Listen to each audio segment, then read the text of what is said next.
Saya belum salam. Assalamualaikum warahmatullahi wabarakatuh.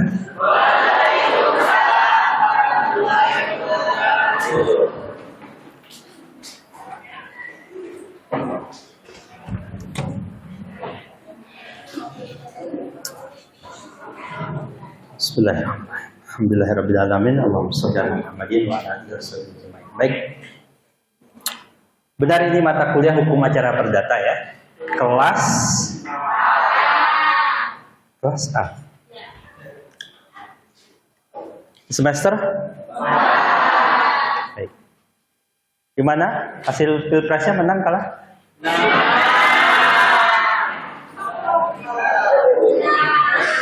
Yang menang jangan jumawa, yang kalah jangan terluka. Toh kalian nggak dapat apa-apa juga kan?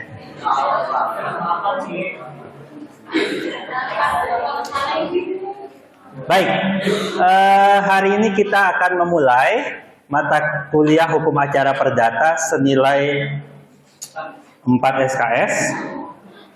Akan bersama saya, judul mata kuliahnya agak direvisi, hukum acara perdata dan agama, walaupun maknanya itu bukan agama sebenarnya, dan hukum acara peradilan agama, hukum acara perdata dan hukum acara peradilan agama. Karena kepanjangan disingkat aja lah, hukum acara perdata dan agama. Dulu mata kuliah ini ada 2 mata kuliah, hukum acara perdata sendiri, hukum acara peradilan agama sendiri. Cuma karena revisi kurikulum, kita menyepakati bahwa mata kuliah ini akan digabung jadi 1, dan SKS ditambah menjadi total 4 SKS. Mata kuliah ini akan diampu oleh saya di kelas A, di mata kuliah di kelas lain akan diampu oleh dosen yang lainnya. Jadi tapi di kelas ini bagian saya. Nggak tahu kalian senang atau sedih? Sedih kayaknya ya. Ya, lambaikan tangan kalau tak sanggup. Baik, ini pertemuan pertama karena pekan kemarin kita libur. Di pekan ini saya akan memulai dulu dengan sedikit kesepakatan-kesepakatan yang perlu kita. Ya. Oke, yang pertama, saya tuliskan di sini aja deh.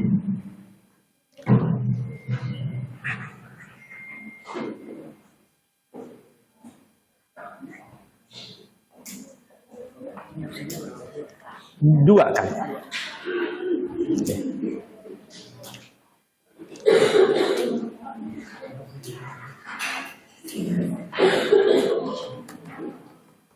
Oke. Kontrak kuliah yang perlu kita sepakati beberapa hal, yang perlu saudara pahami beberapa hal. Yang pertama, kuliah ini 4 SKS. Oke, 4 SKS itu maknanya adalah saudara akan ada setiap pekannya 100 menit tatap muka, offline, plus 100 menit OPL, ya, secara OPL. Oke. Nah, saya tegaskan ini angkanya 100 menit. Oke. Angka 100 menit itu nggak kecil, nggak ringkat. Sehingga ini punya konsekuensi. Saudara hadir di kelas dan hadir di OPL itu sama nilai poinnya dan sama harus dipenuhi kedua-duanya. Kenapa? Karena ini punya konsekuensi bagi yang tidak memenuhi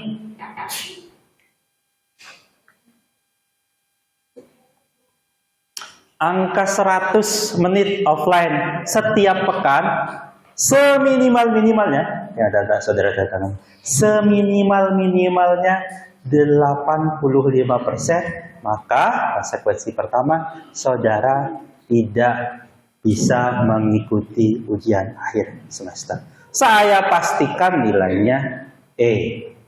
Ya. Saya itu orang yang selalu saya ulang-ulang ini setiap. Saya ingin di kelas saya tuh tidak ada yang dapat E. Oke, sepakati dulu. Saya tidak ingin di kelas saya ada yang dapat E. Tapi Nah, salah satu cara saudara untuk dapat E itu yang pertama, saudara tidak penuhi kehadiran di kelas dan kehadiran di OPL. Sekali lagi, saya manusia, saya hanya bisa berharap, tapi kalianlah yang memutuskan. Terkadang cinta itu begitu, ya. Yang satu suka, yang satu enggak. Dia berusaha sedemikian mungkin, namun kalau sudah beda keyakinan, saya yakin iya, dia yakin tidak. Saya yakin saya ingin dapat A, tapi ternyata ada 1, 2, 3 di antara kalian yang bersikeras dapat nilai E. Kenapa saya bilang begini? Karena selalu seumur-umur saya jadi dosen 7-8 tahun ini, nggak tahu kenapa ada mahasiswa-mahasiswa yang bersikeras dapat E. Apa itu? Dia tempuh jalan tidak penuhi ini, tidak penuhi ini. Mungkin dia penuhi, Pak, saya datang terus di kelas, lalu saya tampilkan OPL-nya hanya 20%, hanya 15%, hanya 30%. Itu saya patah hati. Saya ingin ngasih dia dapat nilai A, B, tapi ternyata dia lebih memilih E. Jadi kalau besok ada yang dapat nilai E, kemungkinan pertama saudara tidak memenuhi salah satu dari harapannya tidak ada. Selalu di awal pertemuan saya berdoa, mudahan kelas ini adalah kelas yang pertama kali memecah rekor saya untuk tidak memberikan E di kelas. Itu doa saya, ya. Tapi kalau kalian masih bersikeras ya tidak apa-apa. Oleh karena itu saya memberikan kesempatan saudara, ya hadir saja, walaupun kelas saya itu membosankan, mungkin kelas saya tidak enak, mungkin jamnya ini jam yang tidak enak sekali mungkin. Tolong hadirlah di kelas. Saya tidak mewajibkan saudara aktif di kelas. Saya tidak mewajibkan saudara di kelas itu dengerin saya. Enggak. Mbak-mbaknya pakai jilbab dipasang headset di sini, saya silahkan saja. Bebas.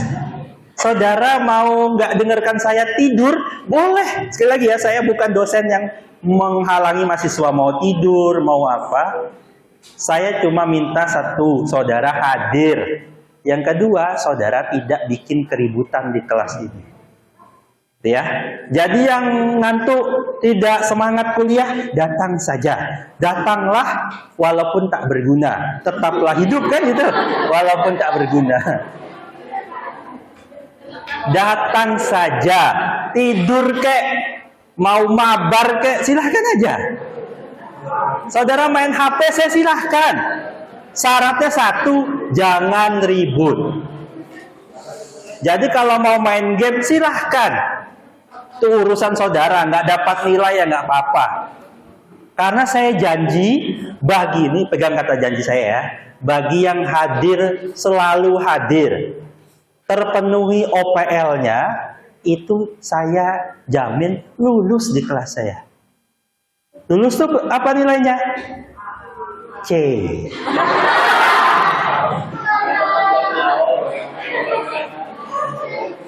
C itu cukup.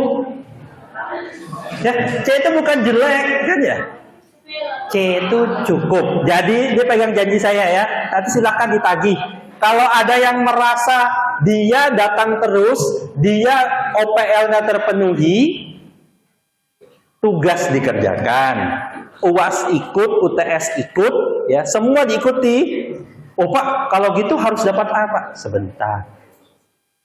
Ada soalnya mahasiswa gini, Pak, saya tugas ngerjakan Pak, UTS ngerjakan Pak, UAS ngerjakan Pak, kok dapat C?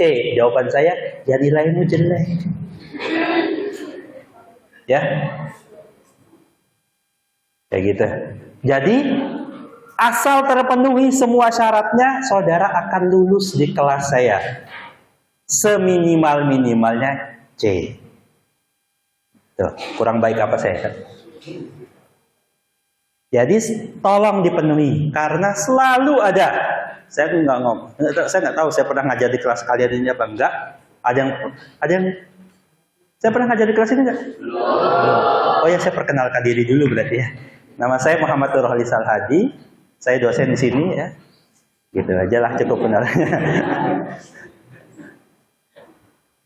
Satu lagi, saya biasanya orang yang tidak terima dengan, Pak, saya jauh, Pak. Pak, saya banjir, Pak, rumah saya. Rumah saya di Tenggarong. Saya tadi berangkat jam 2:30. Salah deh, 1:30. Ya, saya buru-buru ke sini habis Jumatan. Jadi kalau Pak, rumah saya jauh, kalau masih lebih dekat dibanding saya tidak terima alasan itu. Ya, saya biasanya itu kalau ada mahasiswa sholat, Pak, sholat begini. Nah, rumah saya tidak lebih jauh, tidak lebih dekat dibanding saudara. Kecuali ada, Pak, rumah saya, Pak, di Balikpapan, oke lah. Iya, Pak, tapi saya ngekos di situ ya. Itu berarti ya, saudara berangkat dari mana, kan gitu. Oke, gitu ya. Tolong hadir walaupun tak berguna. Sip. Makan minum di kelas saya boleh. Selama tadi ya, syarat yang saya minta tuh hanya tidak mengganggu perkuliahan. Kalau saudara buka nasi padang di belakang saya, itu mengganggu konsentrasi, ya gitu ya. Gitu ya. Jadi silahkan makan, silahkan minum, silahkan tidur, ya. Asal tidak mengganggu kekhusyuan perkuliahan ini. Kalau dengkurnya nyaring 100 desibel gitu, mengganggu konsentrasi temannya, lebih bagus. Nah, gitu ya. Ya, tolong nih, saya wanti-wanti di kelas betul. Harapannya di kelas ini pertama kalinya tidak ada yang dapat E ataupun D. Oke. Lalu ini kontrak kuliahnya. Oke, Pak, saya sakit, Pak, saya izin, Pak. Silahkan dikomunikasikan saja. Saya biasanya orang yang cukup mudah selama izinnya masih layak terpenuhi. Saya dulu pernah mahasiswa itu, saya mau jawab gimana ya? Dia bilang gini, Pak, saya izin, Pak, tidak bisa ikut UTS. Tahu kenapa? Kucingnya hilang. Beneran itu terjadi. Saya nyari-nyari, Pak, keliling nyari kucing saya. Itu kejadian ya. Ya, kalau yang gitu ya saudara nilai sendiri lah ya. Lagi memang masih layak saudara, ada suatu hal yang sangat mendesak, izinlah. Saya terima izin selama nanti pertimbangkan. Juga nanti kan saya lihat kalau izinnya banyak, nah itu baru kayak komentari. Kalau 1-2 kali izin saja, kayak gitu ya.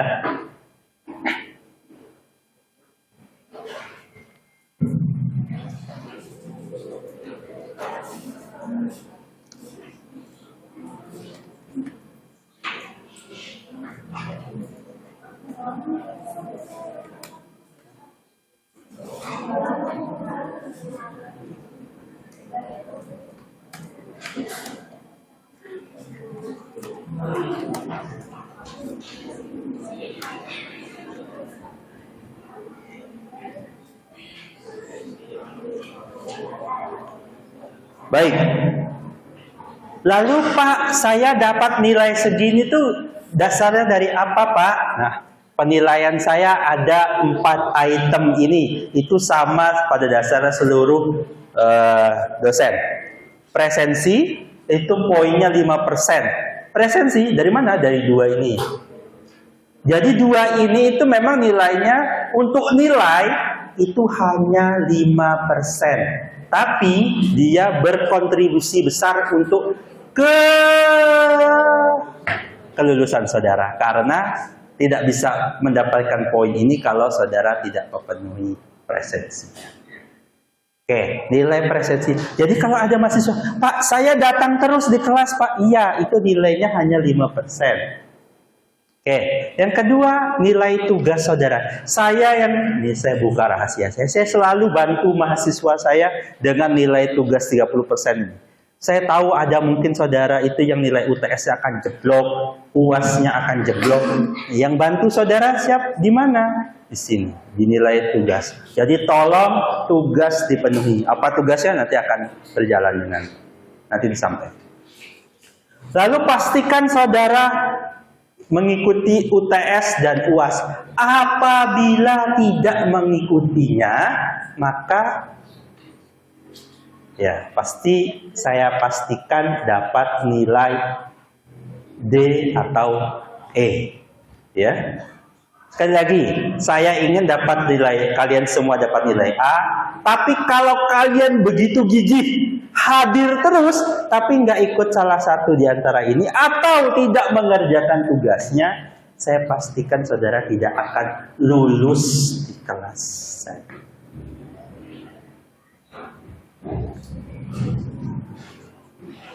Sebagai tambahan, kemarin, di semester kemarin ada yang mengatakan gini, Pak, saya itu udah ikut UTS, Pak.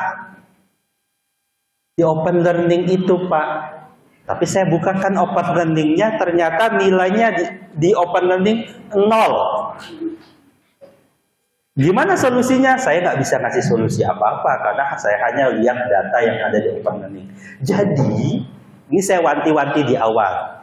Besok kalau saudara mengerjakan tugas UTS dan UAS, ya, ini saran di mata kuliah saya wajibkan di mata kuliah saya, dan saran pada mata kuliah yang lain, tolong setelah selesai ini mengupload tugas, mengerjakan UTS dan UAS, di screenshot, agar kalau minta nanya, Pak, kok nilai UTS saya 0, Pak? Nih, saya buktinya saya ikut UTS-nya, Pak. Saya bisa beri keringanan pada saudara. Tapi kalau tidak ada screenshotan itu, maka saya sekali lagi tidak bisa ngapa-ngapain. Saya hanya buka, misalnya tugasnya di open learning hilang, saya nggak tahu karena apa. Bisa jadi akun saudara hilang atau sebagainya. Nanti datanya juga hilang. Tolong di screenshot bukti kalau saudara pernah mengerjakan, pernah UTS, pernah UAS. Gitu ya.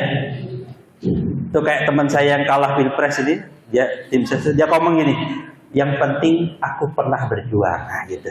Bukti berjuangnya ya. Kalau saudara pernah berjuang di sini, walaupun nanti dapatnya C, tolong di screenshot dalam mengerjakan. Ya, jadi jangan sampai ada dusta di antara kita. Demi Allah, Pak, saya bersumpah, Pak, saya sudah mengupload tugasnya. Ini paling sering saya temukan, Pak. Saya bukakan, nggak ada tugasnya. Saya yakin Pak sudah, Pak. Ya gimana? Kan gitu. Jadi tolong, karena dia tidak bisa buktikan, ya, tolong saya beri jalan kepada kalian agar tidak terulang seperti itu kembali ketika mengirim tugas, mengerjakan UTS dan UAS. Silahkan di screenshot layarnya itu ya. Oke.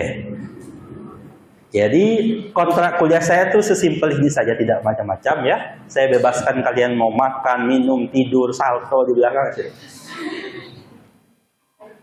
Oke, betul. Yang penting tolong jaga kelas ini tidak rame, ya. Baik, ada pertanyaan? Biasanya nggak ada, oke? Nggak ada kan?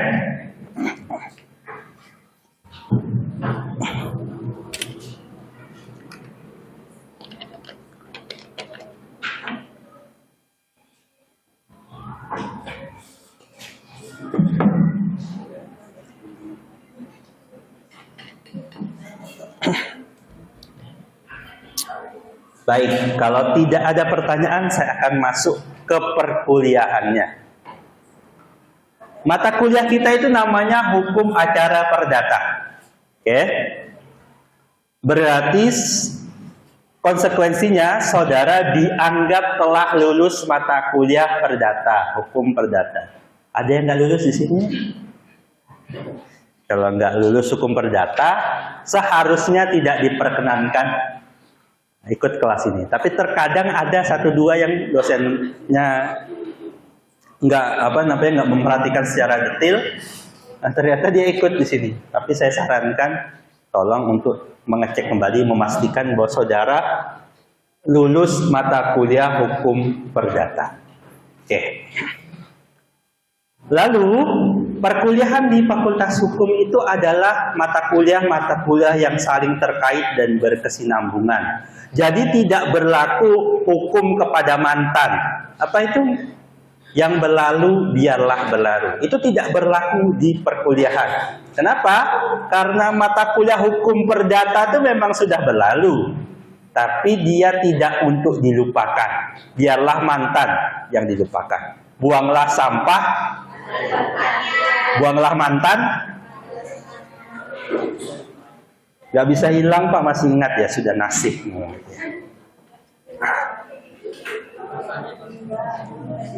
Itu lagunya Rasa yang Tertinggal. Oke, mata kuliah ini adalah kelanjutan dari mata kuliah hukum acara perdata dan sebenarnya adalah sebagian di mata kuliah hukum Islam. Tapi nanti saya akan perdalam lagi di bidang hukum Islamnya. Di tengah antara hukum dan perdata diberi satu kata namanya acara. Acara ini melahirkan satu profesi yang kita sebut dengan nama pengacara. Itu yang dikenal dengan nama pengacara. Itu sebenarnya berangkat dari sini. Orang yang ngurusin perkara-perkara berkaitan dengan acaranya. Acara apa Pak? Apakah nikahan, law festival atau apa? Bukan. Hukum acara di sini bermakna hukum formil. Masih ingat hukum material dan hukum formil? Oke. Bahasa gampangnya saya adalah kalau di hukum perdata mengatur tentang substansi sesuatu, di hukum acara perdata mengatur bagaimana kalau ternyata terjadi sesuatu terkait dengan substansi itu. Hukum perdata misalnya dalam nanti turunannya adalah hukum agama, hukum Islam berkaitan dengan pernikahan, jadi baik yang muslim maupun non muslim. Ketika dia menikah baik-baik saja, itu dia sedang menjalankan hukum perdatanya. Nah, kalau terjadi sesuatu yang sesuatu itu tidak diinginkan, misalnya, ya, lalu mereka terpaksa berpisah, ya, ditakdirkan nanti ternyata tidak lagi bersama, walaupun cinta itu dulu ada, sekarang sudah hilang rasanya. Ya, walaupun nikahannya mahal, diliput di mana-mana, tapi ternyata berpisah juga. Saya tidak akan sebut nama, sebut saja Ricis.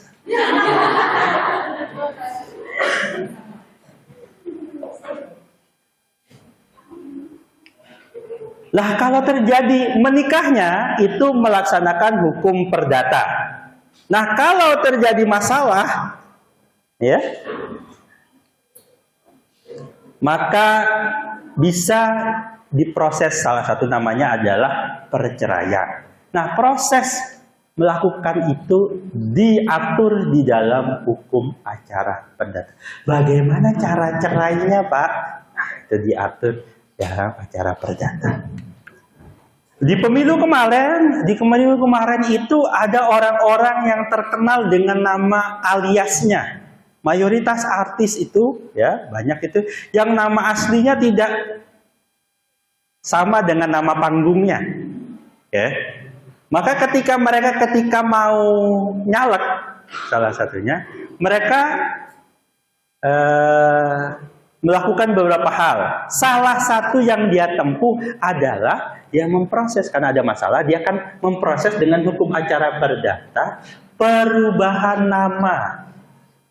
Siapa yang melakukan perubahan nama kemarin? Salah satunya namanya adalah Alfiansah Bustami. Siapa itu? Namanya Komeng. Dia rubah namanya jadi Alfiansah Komeng. Ada orang namanya Muhammad Fatah, dia rubah jadi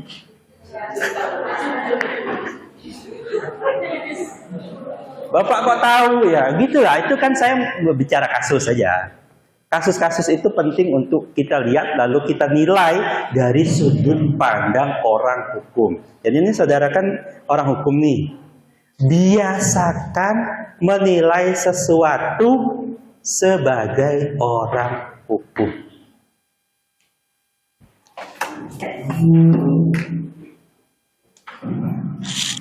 Spidol nggak ada ya? Yang punya spidol nggak? Boleh yang pinjam nih. Saya bawa. Pinjam ya? Boleh. Saya akan cerita kasus. Nah, nanti tolong saudara nilai dia sebagai orang hukum. Oke? Tolong diperhatikan kasusnya. Bagi yang mau memperhatikan, yang mau tidur silahkan lanjutkan. Ini melatih saudara pertama mengingat hukum perdatanya. Ini tidak akan bisa terjawab kasus ini kalau saudara tidak menguasai hukum perdatanya. Gitu ya. Oke. Saya akan memulai kasusnya dengan itu, mengingat kembali kasus hukum perdata. Tapi saya bawa kalau ada kasusnya. Oke, ini ada yang mengulang nggak? Angkat tangan yang ngulang. Karena saya selalu sampaikannya di kelas sebelum, di setiap angkatan biasanya. Kalau yang mengulang, diam dulu kayak gitu. Gak apa-apa, ini sebagai mengajak kepada yang satu kasus yang saya suka terus saya ulang-ulang. Oke. Anggap aja ini angkot. Nah, anggap ya. Kasih roda deh ya kelihatan. Ada yang pernah naik angkot di sini? Yang nggak pernah, jujur aja nggak pernah tuh, ngaku aja. Ada loh, saya masih seumur-umur nggak pernah naik angkot.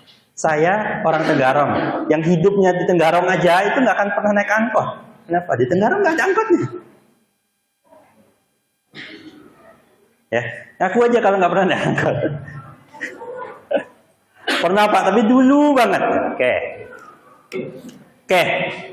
Di bawah sana tuh ada flyover, ya. Kalau mau saudara kira-kira mau ke ujung jalan dekat Antasari sana, perempatan Antasari sana. Oke. Nah, ada seseorang bernama, anggapnya ini orang ya, namanya Rani. Ada yang namanya Rani di sini? Oke. Kalau si Rani ini ingin naik angkot dari flyover di bawah ini ke ujung perempatan sana, naik angkot apa?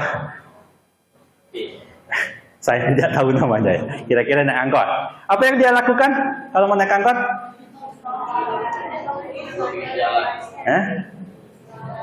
Berarti dia akan ada di pinggir jalan sana. Lalu gimana nyetopnya? Harus yang slay kata-katanya. Kan perempuan. Gimana manggilnya?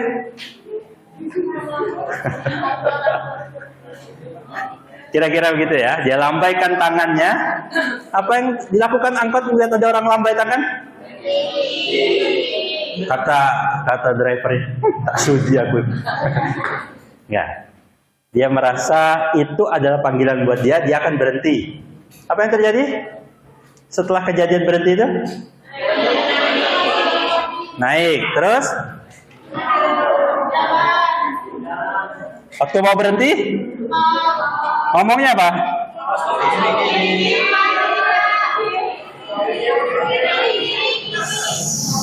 Stop apa kiri? Yang tadi ngomong stop tuh nggak pernah naik angkot. Oke.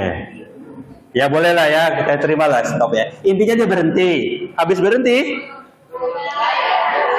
ya turun. Si Rina turun nih. Ternyata si Rina turun nggak bayar.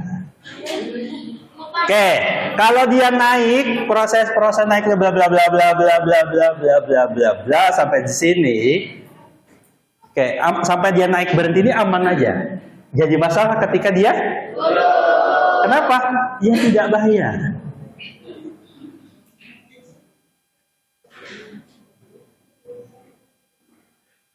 Oke.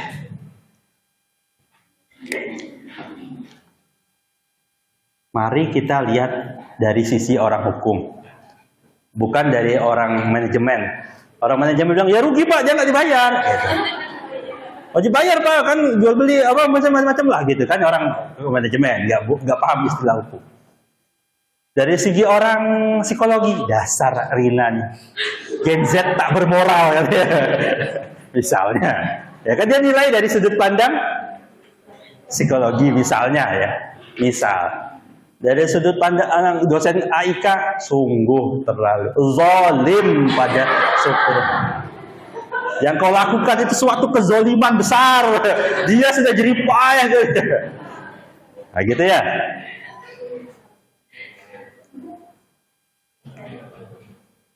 Nah, sekarang kita jawab sebagai anak hukum. Oke. Apa yang dilakukan oleh Rina ini salah apa benar? Itu Pak, sengaja. Ya. Oke. Saya perjelas lagi. Dia nggak bayar. Dipanggil sama drivernya. Woi, bayar. Kata dia, nggak mau.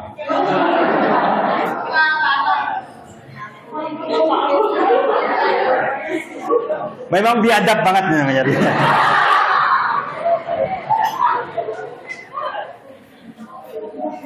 Pertanyaannya secara hukum, perbuatan yang dilakukan oleh Rina ini apa?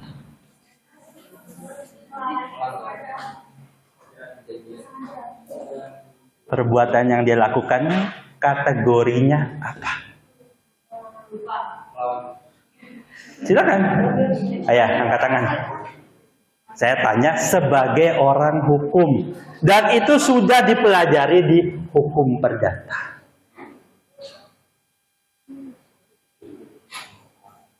Apa? Kalau nggak bisa jawab, berarti oke, ada satu kata. Ada yang bilang wan prestasi. Oke. Ayo, satu. Sepakat sama wan prestasi? Ada yang nggak sepakat dengan wan prestasi? Ya mbaknya. Oke, berarti? Iya, namanya apa berarti kalau? Bukan prestasi lah ya, bukan hanya bukan itu. Terus apa? Saya nanya, ini kategorinya apa jadinya? Hah? Kelalaian. Silakan aja. Istilah saya nggak tahu ya saudara nemu istilah kelalaian dari mana. Karena dia dengan sangat sadar dia bilang nggak mau. Hah? Saya nanyakan ini istilah untuk yang dia lakukan ini apa? Sengaja ada sih. Saya sebutkan saja. Ya. Apakah pas istilahnya untuk ini? Ada lagi yang mau mengenakan istilah? Enggak Pak, saya bagian yang tidur aja Pak. Enggak ya. Saya lagi mabar Pak, enggak apa-apa, lanjut aja. Siapa nih? Hah? Penipuan. Oke, penipuan. Saya tadi mempersempit kata-kata saya apa? Ini ada di hukum. Oke. Apakah istilah ini adalah istilah hukum perdata?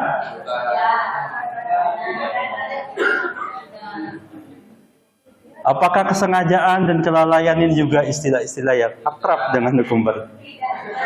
Apakah wan prestasi ini istilah dalam hukum perdata? Jadi ini jawabannya. Apa dong jawabannya? Kalian adalah mahasiswa yang sudah lulus hukum perdata.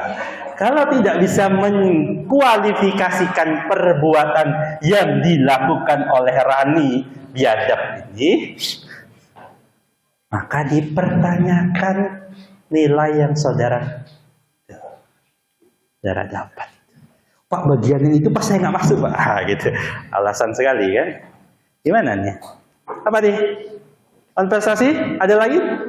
Ntar, saya baru mengumpulkannya, belum membenarkan menyalahkan ya. Saya baru mengumpulkan kata-katanya. Apa ya? Apa? Ada lagi yang punya kata-kata? Ya, yang belakang silakan. Apa? Apa? Perjanjian lisan. Ini saya bilang perjanjian lisan. Oke. Perjanjian lisan saya tulis saja. Perjanjian lisan. Mbak yang di belakang apa Mbak? Apa? Saya nggak dengar.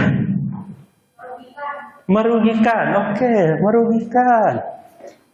Tampung saja kata-kata. Nah, oke. Ada lagi yang apa? Tindakan hukum, walaupun istilah yang lebih sering digunakan untuk saya perbaiki, perbuatan melawan hukum. Istilah yang sering dipakai itu tidak salah ya, tapi istilah yang lebih lazim perbuatan melawan hukum. Ada lagi? Hutang piutang. Oke. Oke, terus? Pelanggaran etika mata kuliah hukum acara.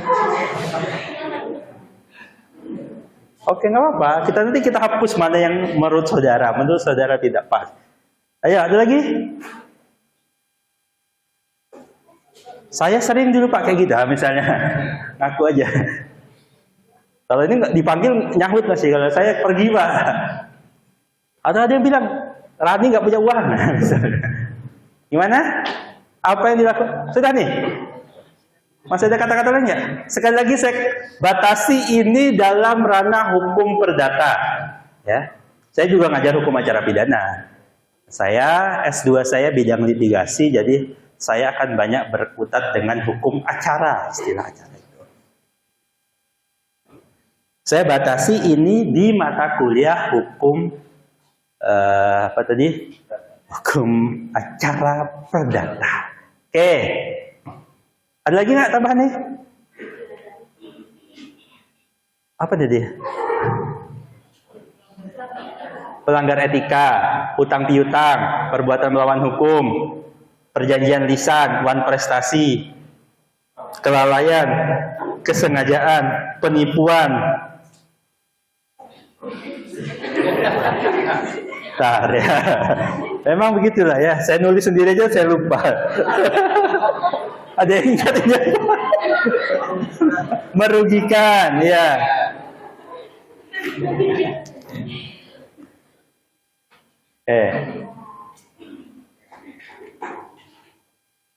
Ada lagi?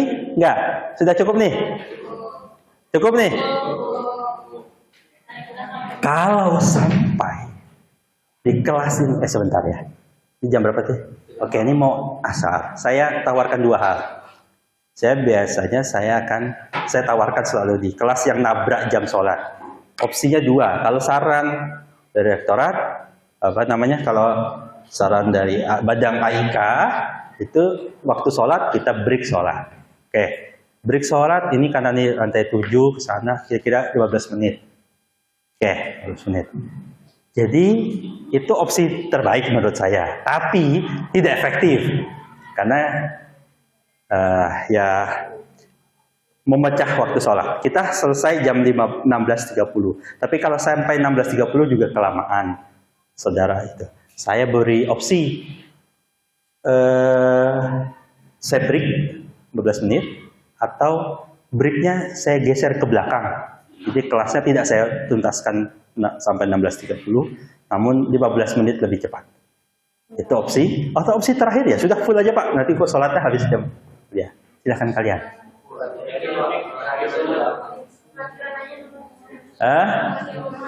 Sholat di rumah, jauh rumah saya Pak. Gimana?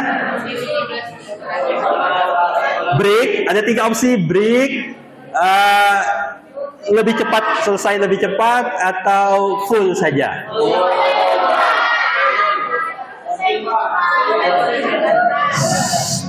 Ya, oke. Opsi 1, 2, dan 3. Kita lihat mana yang menang. Opsi 1, capres 1 adalah break. Capres 2, 15 menit lebih cepat kita selesaikan. Capres 3 itu full. Oke. Yang milih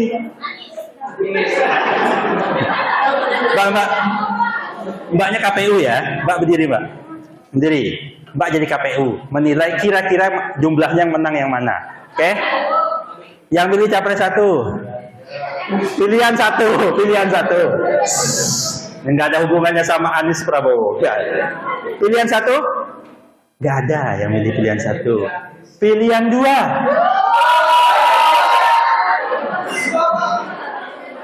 Pilihan 3? Gimana Mbak KPU? Oke, 2 ya. Saya mohon ridhonya nih. Ya. Oke, yang dua ya. Sekitar 15 menit lebih cepat. Oke. Karena waktunya terbatas, saya akan selesaikan ini segera mungkin. Ini kalau ini ada konsekuensi nih, sebelum saya tutup nih. Sebelum saya tutup, konsekuensinya kalau ternyata tidak ada satupun jawaban benar, nanti kita di ujung itu jawabannya tidak ada satupun yang benar, maka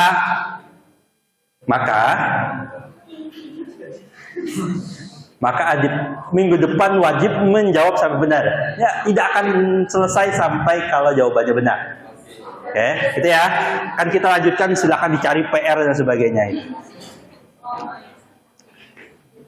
Saya tutup nih. Ada lagi nggak kira-kira?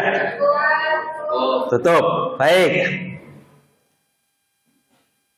Yang kita tanyakan adalah apa yang perbuatan si Rani yang tidak mau membayar setelah diantar oleh Pak Supir sampai ujung ini.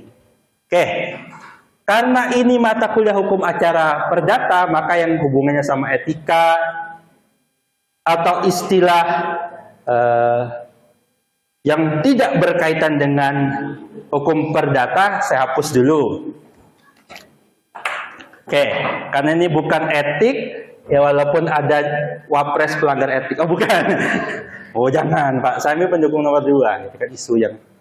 Oke, yang tidak lagi kelalaian ini istilah pidana, kesengajaan ini masih ada istilah perdatanya.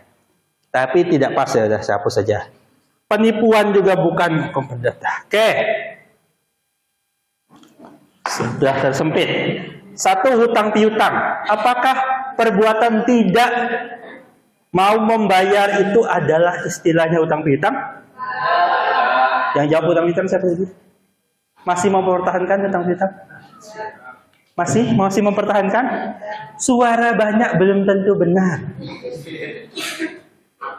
Yang terpilih terbanyak itu belum tentu yang terbaik, misalnya. Bapak ini pendukung mana? Saya nggak berhubungan. Hah? Masih dipertahankan nggak utang piutang? Enggak, sudah. Kalau orangnya nggak, apalah mau dicatat. Perbuatan melawan hukum, istilah dalam hukum acara perdata dan masih cocok nggak sama ini? Oke, itu kata kalian. Perjanjian lisan, masih nggak nyambung sama ini? Mana yang bilang perjanjian lisan tadi? Ya, masih nggak? Iya, saya tanya perbuatan yang dilakukan Rani ini tidak membayar, namanya adalah perjanjian lisan? Nah, oke, masih dipertahankan? Oke. Dengan rela hati, ya gitu. Merugikan. Yang bilang mbaknya di belakang tadi. Perbuatan Rani tidak mau membayar biaya angkot itu merugikan. Ya memang Pak merugikan. Semua orang juga tahu. Cuma apakah ini yang dimaksud dalam hukum acara perdata? Masih dipertahankan Mbak? Enggak, mbaknya nyerah. Oke.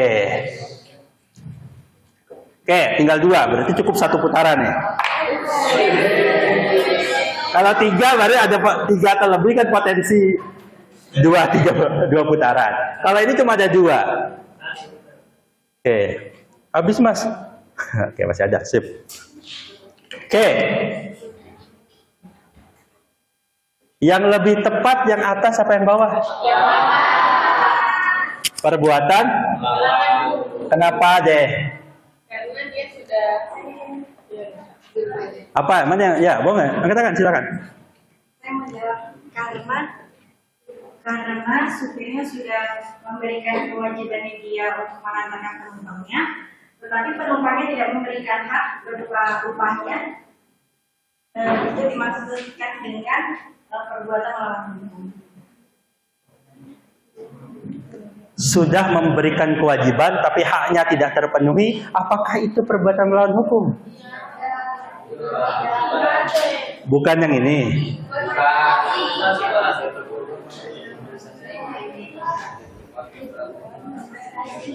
Atau dua-duanya jangan-jangan satu makna yang sama.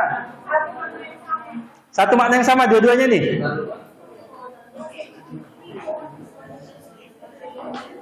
Dedeng. Nggak Pak, saya nggak ikut-ikutan Pak. Lanjut Pak, main Pak. Yuk.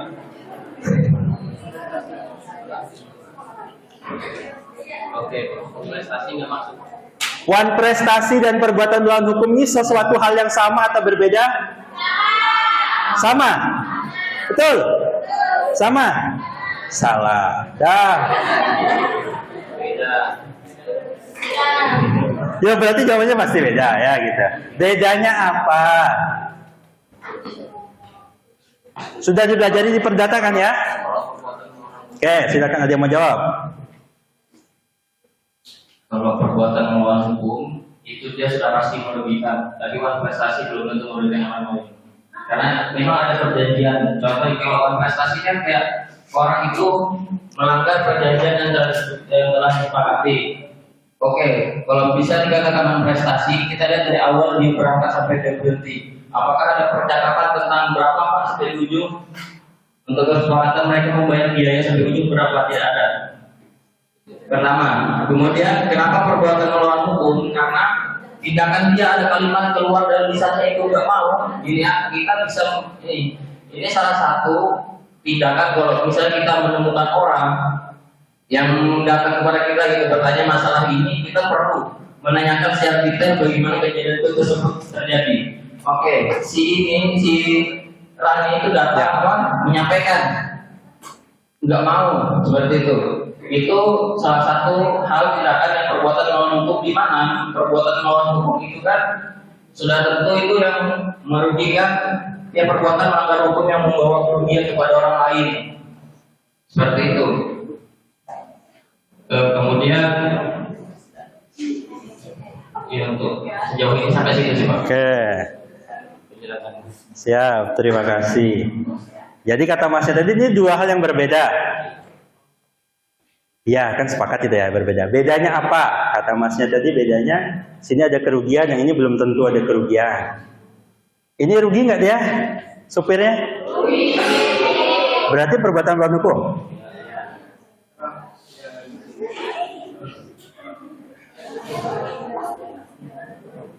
Hah? Ya, saya tanya lagi. Bedanya perbuatan melawan hukum dan melawan prestasi itu apa? Kalian mau googling mau apa silakan. Bedanya apa? Kalau masih tadi bedanya adalah ada kerugian apa tidak. Kalau bedanya ada kerugian atau tidak, ini pasti rugi.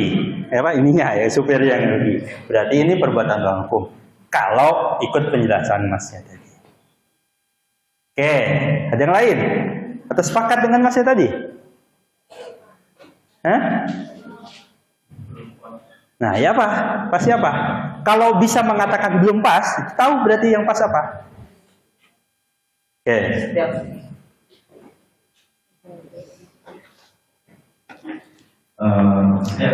Setiap perjanjian itu kan pasti ada kesepakatan kan.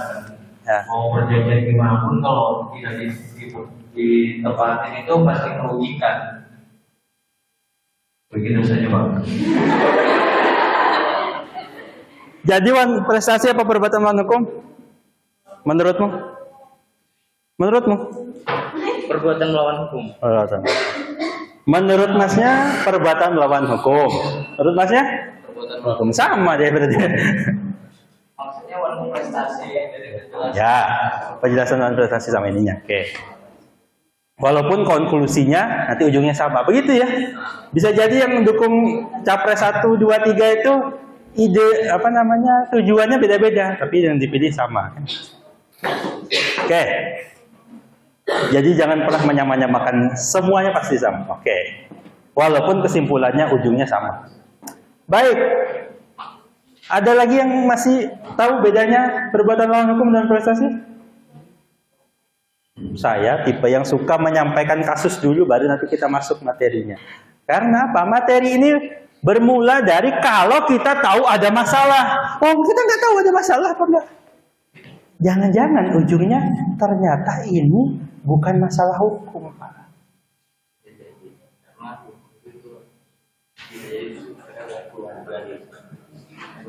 Nggak mau, kenapa? Ini Bapak. Enggak. Ya. Kita bicara hukumnya dulu. Fakta yang ada begini. Saya tanya lagi deh. Ini secara hukum salah apa benar? Salah. Tadi saudara menyepakati kalau salah pilihannya antara dua ini. Perbuatan melawan hukum atau wan prestasi. Tahu nggak bedanya apa? Jawab, belum ada yang menjawab dengan benar. Jawab bedanya apa? Wan prestasi hanya ada di perdata. Yang perbuatan melawan hukum. Bisa pidana. Oke, ya. Itu jawaban. Tapi bukan itu kata kuncinya. Yang bisa hal itu yang nanti menentukan apakah ini masuk ini atau ini. Kata masnya, ini masuk perbuatan melawan hukum karena kerugian. Itu alasan. Apakah benar? Belum tentu. Masnya tadi bilang perbuatan melawan hukum, alasannya apa? Karena merugikan juga. Karena merugikan, sama, karena merugikan. Apakah pasti merugikan di sini? Di sini belum tentu ada kerugian.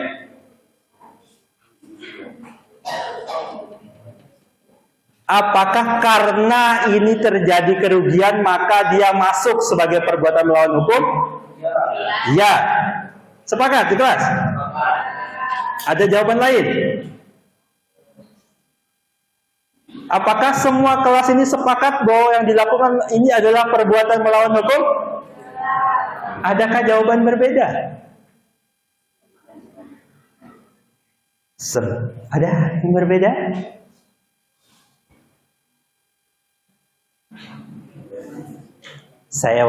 Saya beri clue selanjutnya. Mana tadi spidolnya? Oh, saya kantongi. Yang membedakan antara perbuatan dan melawan hukuman prestasi itu tanda kalian belum menguasai di hukum perdata adalah perbuatan ini pasti buruk. Ya, kalau dia berkaitan dengan perjanjian namanya wan prestasi. Kalau tidak berkaitan dengan perjanjian namanya perbuatan melawan hukum. Ini cara berpikir orang hukum yang benar, bukan karena rugi, bukan karena apa. Dilihat dulu ada perjanjiannya atau enggak. Kalau dia perjanjian berkaitan dengan satu perjanjian yang prestasinya tidak dipenuhi, namanya wan prestasi. Kalau ini sesuatu perbuatan yang merugikan saja, tidak berdasarkan oleh perjanjian, misalnya, ya, ada saudara main di sebelah sini, ya, tiba-tiba kesenggol HP teman saudara, ya, HP harganya 20 juta, baru dicicil 3 kali. Luna jatuh ke bawah. Perbuatan menjatuhkan itu dia terus bilangnya kamu harus ganti rugi. Ganti ruginya itu dimunculkan karena ada kerugian. Apakah ada perjanjian antara dua orang teman tadi? Tidak. Ketika terjadi perbuatan begitu namanya perbuatan melawan. Ya. Kalau ada dalam perjanjian, dan di perjanjian itu tidak dipenuhi, namanya jadi naik di sini nih, naik angkot lalu tidak bayar. Ini perbuatan melawan hukum atau wan prestasi? Yakin? Wan prestasi apa perbuatan melawan hukum? Sepakat? Ada yang masih nggak sepakat perbuatan melawan hukum? Mana yang nggak sepakat? Ada yang nggak sepakat dengan perbuatan melawan hukum? Ada yang nggak sepakat? Saya mengajak kelas saya itu bukan jadi orang yang abu-abu. Karena kenapa? Saudara dilatih jadi orang hukum yang jawabannya A, A, B, B, C, C. Ya. Kalau dia mau, katakan mau. Suka, katakan suka. Tidak, katakan tidak. Jangan digantung. Jangan di ghosting. Ya. Itu bukan perbuatan anak hukum.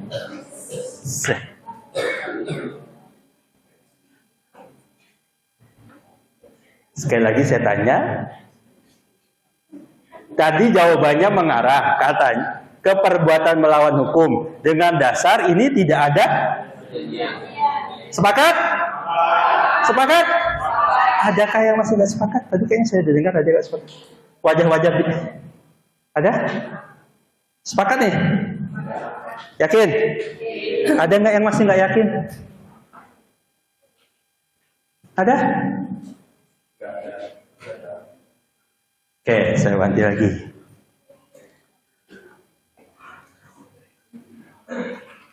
Perbuatan yang dilakukan Rani naik angkot sampai turun ke sini itu perjanjian bukan?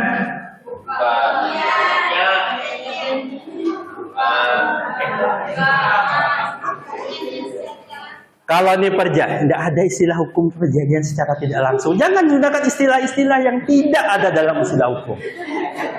Jangan biasakan itu. Oh, secara tidak langsung begini, Pak. Iya, enggak. Sekali lagi ya. Biasakan di kelas saya katakan iya, enggak. Ya. Naik angkot, turun. Karena tidak ada perjanjian, jadinya perbuatan betul? Sepakat? Ada yang masih nggak sepakat? Tadi yang Kak sepertinya secara tidak langsung masih ada nggak? Hah? Masih ada jawaban selain ini? Ngaku aja kalau tidak hatinya tidak tentang, ngaku saja. Kenapa? Karena ini kuliah saya tuh ingin meluruskan pemikiran agar jangan sampai salah. Dulu oh saya belajar pada datanya gitu Pak, ternyata saya salah memahaminya selama ini misalnya. Rani naik angkot, diantar oleh supir sampai di sini, ada nggak bikin perjanjian selama perjalanan? Berarti dia melakukan sepakat? Yakin? Yang kencang ngomongnya yakin? Salah. Perbuatan yang dilakukan Rani ini namanya wan prestasi.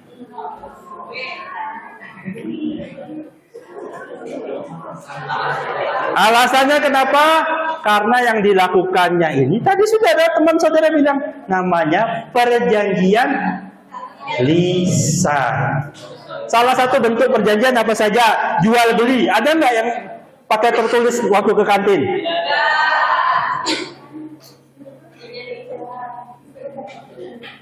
Saudara sendiri sudah jawab, ternyata sekelas salah. Buat apa saya teruskan mata kuliah hukumnya kalau perdatanya salah?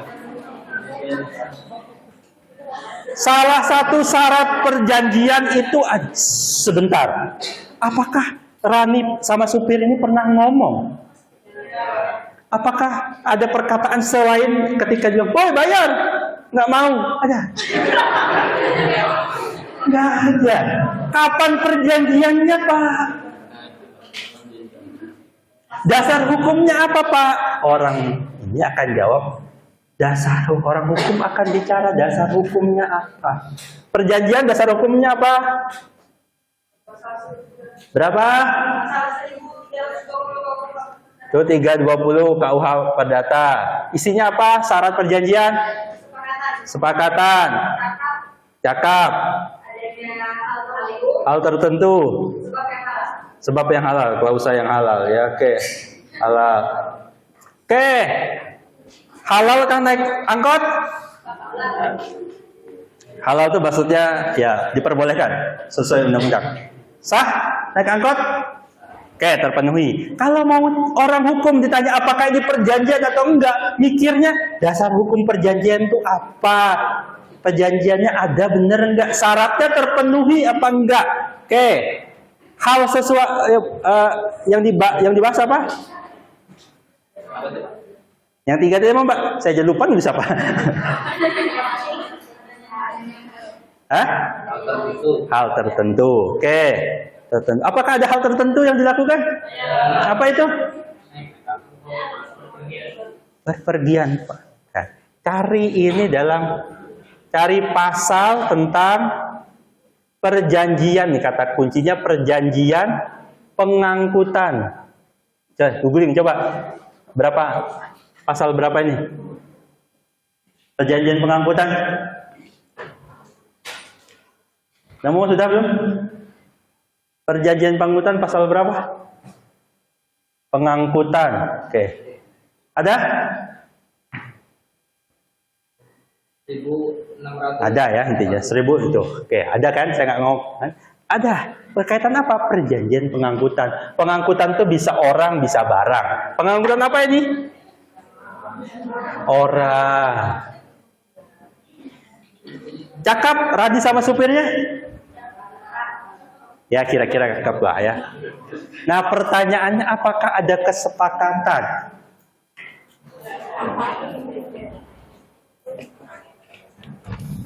Apakah ada kesepakatan antara Rani dengan Pak sopir?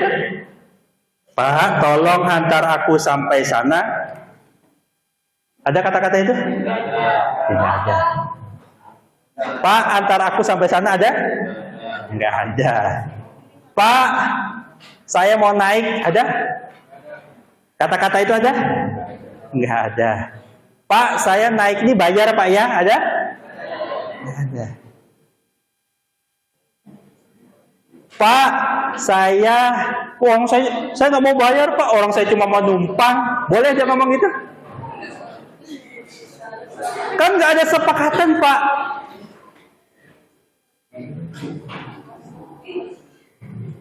Oh ya tolonglah bantu supirnya ini.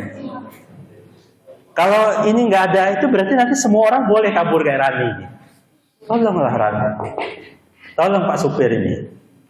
Apakah ada kesepakatan? Apakah ketika naik angkot ada tulisan harganya?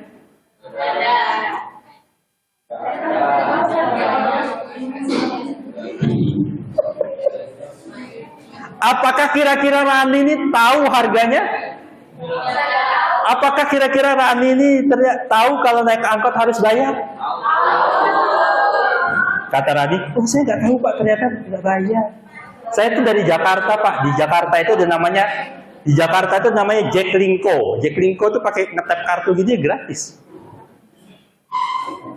Ternyata ini anak PMM misalnya.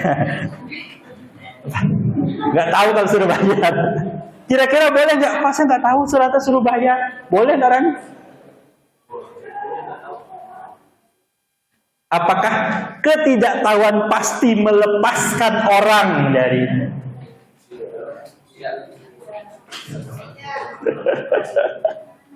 Bapak ini membuat pusing. Iya, tugas saya mempertanyakan pemikiran saudara. Kalau nggak siap nggak apa-apa, tidur aja. Kelas saya selalu mengajak saudara untuk berpikir dan memikirkan tentang yang begini. Kalau nggak mau mikir nggak apa-apa juga. Pertanyaannya, apakah ada kesepakatannya? Ada kesepakatannya? Ada kesepakatannya? Kalau tidak ada, berarti itu bukan perjanjian. Mana kesepakatan?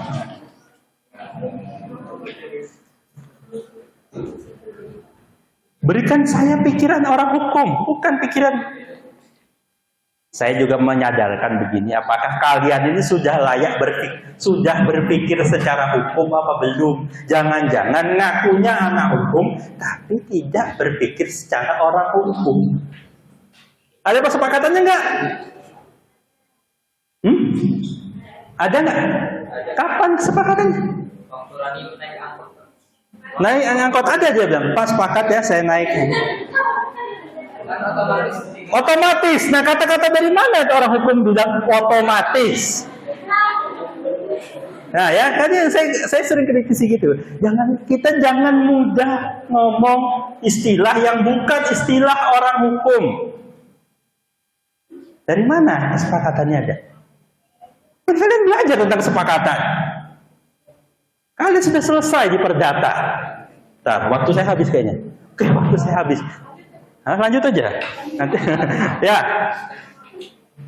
Kapan kesepakatannya nih? Kata Masnya ketika naik Pak otomatis. Ini namanya angkot otomatis. Gimana nih? Oke deh, kalau Masnya berani bilang otomatis, dasar hukum bilang otomatis. Dari mana dasar ketika bilang otomatis? Hah? Ada dasar hukumnya? Nggak ada. Gitu.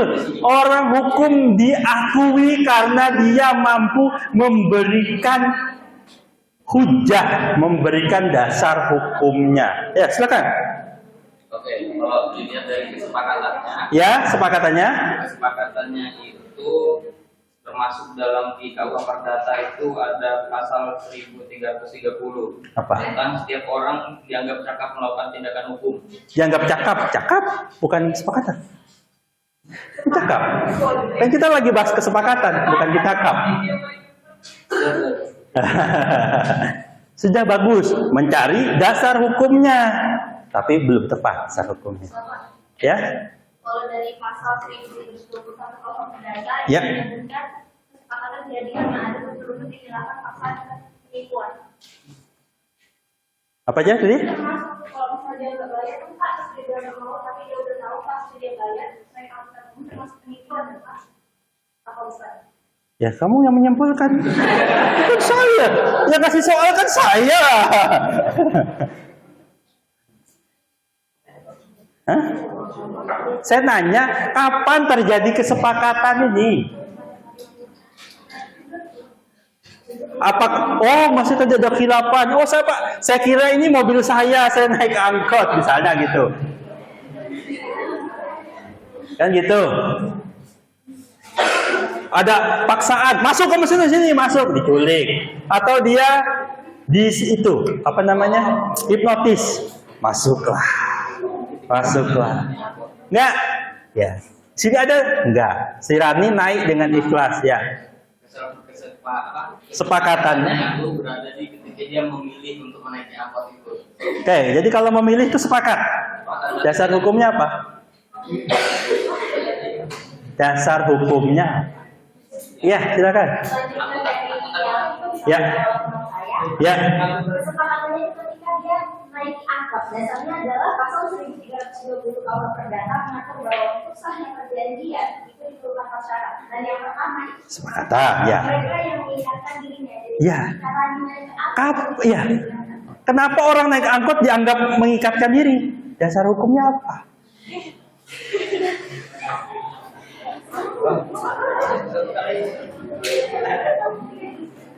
Kan hanya dasarnya. Oke, waktunya habis nih. Masih ada? Masih ada jawabannya, silakan, Mbak. kesepakatannya sewaktu dia naik angkotnya. Iya, sama jawabannya sama Masnya. Sedangkan angkot itu udah diatur tarifnya di Peraturan Menteri Perhubungan Republik Indonesia Nomor PM 3 Tahun 2023. Itu ngatur tarifnya, ya. Terus kan gini, harga satu nasi goreng, nasi apa ya? Harga satu es teh di situ 5.000 misalnya. Ya. Waktu dia naik itu mana tanda kesepakatannya? Sama kalian ya. Tanda kalian sepakatnya itu di mana sih? Jawabannya kan gitu. Di mana kesepakatannya? Oke, kesepakatannya ketika naik, Pak. Ketika naik itu dianggap sepakat tuh dari mana dasar hukumnya? Kan gitu. Kalau kalian belum bisa memahami dengan tepat makna begitu karena belum berpikir secara hukum. Kapan sesuatu terjadi, itu secara hukum harus dijelaskan. Apakah ketika turun, ketika naik, di tengah-tengah, terjadi percakapan antara Rani dengan supirnya, gimana? Oke, ada lagi masih jawab? Ya, karena saya waktunya habis, saya akan jawab secara jawaban anak hukum. Ketika Rani berhenti melambaikan tangan, itu secara hukum dia melakukan penawaran. Ya, saya mau beli. Kata-katanya tidak ada. Katakan lambai, lalu naik. Naik dan dia nanti turun bayar. Kenapa itu dianggap satu kesepakatan? Sumber hukumnya adalah kebiasaan. Kebiasaan itu salah satu bentuk sumber hukum. Saudara kan diajarin nih. Hukum adat, kebiasaan itu diatur sebagai bentuk sumber hukum. Kebiasaannya Pak, kalau naik itu dianggap menyepakati bayar sekian. Oke, paham? Saudara di bawah jual beli, kenapa dianggap sepakat? Kapan? Ketika saudara ngasih uang dan pembelinya mengasih barang. Kenapa itu terjadi? Secara kebiasaan.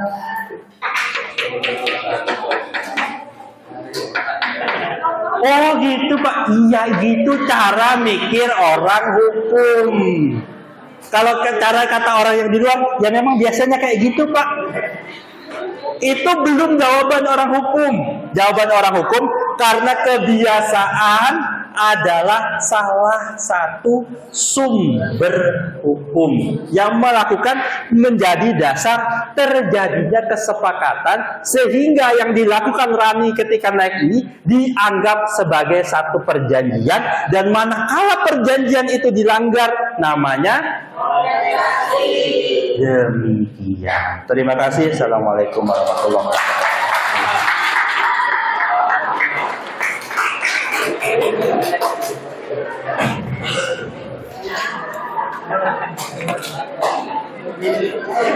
Terima kasih.